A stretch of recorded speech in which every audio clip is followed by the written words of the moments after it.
be broken. Your mind may be messed up. You may question what you're going through. An African-American church tries to bring a shattered city together. A day after, deadly clashes erupted at a gathering of white supremacists in Charlottesville, Virginia.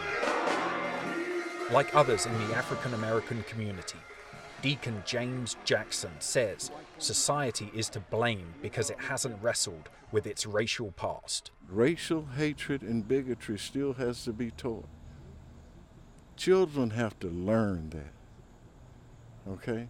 And they have to learn it from somebody in authority in order for them to take it into their heart and use it that way. Vigils were held across the country to remember Heather Heyer. The 32-year-old woman was killed after a car drove into a crowd of people who had come to protest the far-right rally. James Alex Fields, a 20-year-old, was arrested and charged with second-degree murder. Investigators are examining what connection Fields might have with the white national movement. You're just causing pain. Emotions were still raw Sunday, criticised for not responding quickly enough to the escalating tensions the day before.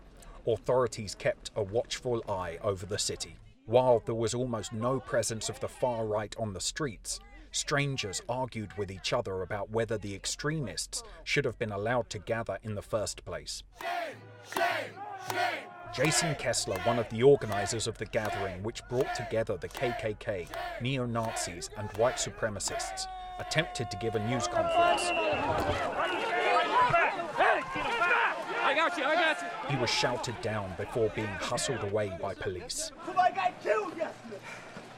I disavow any political violence, and what happened yesterday was tragic. Get back! The counter-protesters didn't let up. Get back! The center of the clash in Charlottesville is this statue of Robert E. Lee, a famous Confederate general during the American Civil War.